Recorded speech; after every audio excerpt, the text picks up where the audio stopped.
सोचता था कि चार विद्वान इकट्ठे रह जाएं, बहुत मुश्किल है। आप ठहरा के देख लेना, बहुत मुश्किल है। अच्छा, सब तरह से बुराई पर एक अच्छाई संगठन है। चार गंजेड़ियों को आप अलग नहीं कर सकते, शराबियों को अलग नहीं कर सकते, अफीमचियों को अलग नहीं कर सकते। अच्छा, अलग करने पर ही सारा झगड़ा है, पर चाहे जितना हो लेकिन शाम को फिर इकट्ठे हो जाए। और वो तो कहते दम भाई सो निज भाई, और भाई के सिर पे सिर रह नहीं पाते महाराज, शाम तक ढूंढ ही देंगे। हम कई बार सोचते थे कि ऐसा क्यों। एक राजा के यहाँ दो विद्वान आए, राजा ने दोनों का बड़ा स्वागत किया। एक बैठा, दूसरा गया स्नान के लिए। तो राजा ने कहा कि आप तो बड़े विद्वान हैं, ये आपके साथ ये भी तो विद्वान होंगे। बोला काहे का विद्वान? बैल है, एक से दो अच्छे इसलिए हम लिए फिरते। राजा बोला अच्छा। तब तक वो आ गए। अब ये गए स्नान को, तो राजा ने उससे पूछा कि आप तो बड़े विद्वान, और ये आपके साथ ये भी तो विद्वान होंगे। बोले काहे का विद्वान? घोड़ा है, दो अच्छे इसलिए। दोनों आए, चलिए भोजन करें। भोजन के लिए गए, राजा ने एक के सामने भूसा रखा, एक के सामने घास। शुरू करो। दोनों बोले हम लोगों का अपमान है। राजा ने कहा परिचय तो आपसे ही मिला, आप कह रहे थे वो बैल है और आप कह रहे थे वो घोड़ा है, इसलिए ये हम लोगों की हालत है। और शराबियों में इतना प्रेम मारा, चाहे दिन भर झगड़ा हो जाए, शाम को इकट्ठे, बड़ा प्रेम।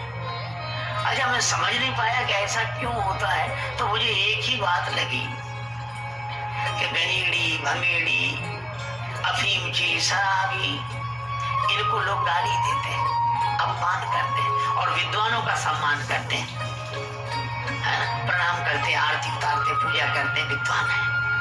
और जो नशे वाले हैं इनका विरोध करते, गाली देते हैं। और ये स्वाभाविक नियम है। सम्मान आदमी अकेले पाना चाहता है और अपमान मिलकर भोगना चाहता है। अपमान हो ये भी साथ थे, ये भी साथ थे, ये भी साथ थे, यानी अपमान में हम सब शामिल हैं और सम्मान में हम अकेले। यही हम लोगों की सबसे बड़ी विडंबना है। परशुराम जी सोचते हैं कि हमारे रहते ये दूसरा कौन आ गया, ये दूसरा कौन आ गया। राम जी ने कहा कि आपका तो वैसे ही बड़ा नाम है, परुष सहित बड़ा नाम तुम्हारा, और राम मात्र लघु नाम हमारा।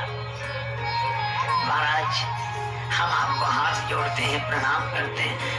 परशुराम जी बोले समझ गया, तू भी बहुत डरता है और डर कर बात कर रहा है, बड़े भाई की चतुरता की तरह। राम जी ने कहा कालो डरे नंदन रघुवंशी,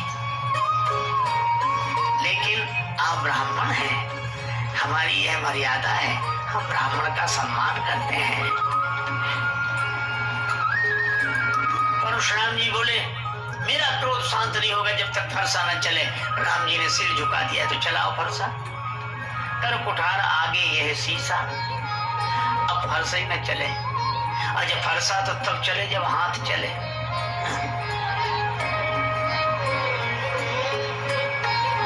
देखो, एक बार किसी व्यक्ति से किसी ने कहा कि परहित का काम है, सेवा का कार्य है, इतना बड़ा कार्य कर रहे हैं, तो अब वो नहीं कहते लेकिन सब लोग दे रहे हैं, तो तुम भी दो कुछ, चाहे थोड़ा ही बहुत दो, दान करो। सो वो क्या बोला, अभी आप सब तो कर रहे हैं, हमारा करना कोई जरूरी है क्या? नहीं नहीं, तुम करोगे तो तुम्हारे काम। तो कहने लगा अभी कौन मर रहे? बड़ा विचित्र गणित, अभी कौन मर, जब मरने लगेंगे तब करेंगे। लोग हंसते थे कि तब के लिए क्यों बैठे हो? बोले इसलिए इधर दान दिया उधर बढ़ के पहुंचे, ताकि ताजा ताजा दान भगवान को भी याद रहेगा कि देखकर अभी दिया अभी आए, अभी से दे दवा दो, इधर उधर फाइल हो जाए, कुछ समझ में ही नहीं आए क्या फायदा। लोगों ने कहा कि ये तो ठीक है, लेकिन तब तक तुम रखोगे अपने पास? अरे बोले इतना तो हमने अपने पास कर रखा है, हमारे हाथ में। और सचमुच उसने क्या किया, जिस कमरे में सोता था सामने वाली दीवार को तोड़वा कर उसमें गड्ढा करा के रख दिया। प्लास्टर करा दिया, क्यों जाएंगे निकाल के। मित्र कहते अरे चिंता मत करो, हमारे हाथ में। बुढ़ापा आया, अरे हमारे हाथ में।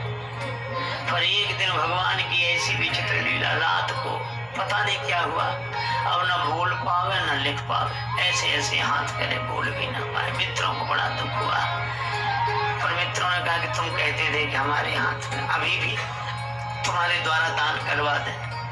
सो हाथ उठा के दीवार की तरफ ऐसे करे, ऐसे कि इसमें से खोद के निकाल लो। अब वो समझ ना पाए, उनके उसके बेटों को पता था, तो बेटों ने सोचा कि बाप तो जा ही रहा है, धन काहे को जाए। सब लोग गांव वालों ने पूछा कि तुम्हारे पिता दीवार की तरफ इशारा क्या करते हैं, ऐसे ऐसे ऐसे।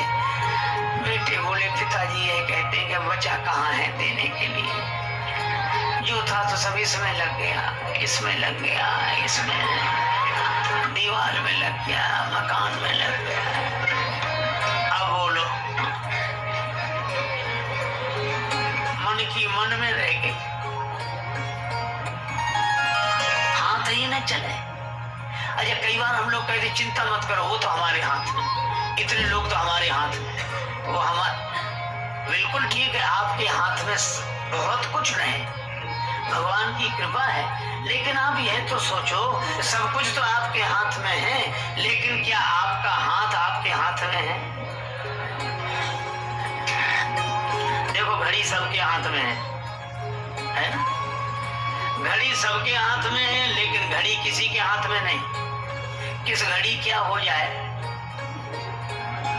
हम सोचते हैं कि हमने हाथ में घड़ी बांध रखी है, जबकि घड़ी ने ही हाथ बांध रखा है। घड़ी घड़ी चली है घड़ी कहती यही विनीत, मूर्ख तेरे जन्म की एक घड़ी गई बीत। काफिल तुझे घड़ियाल ये देता है मुनादी, कि गर्दू ने घड़ी उम्र की एक और घटा दी। हाथ को घड़ी बांधे, इसलिए एक आदमी बोला अपना हाथ दिखा। अरे हमने कहा देखता क्या है प्यारे मेरे हाथ को, हाथ है हाथ जिसके उसे देख ले।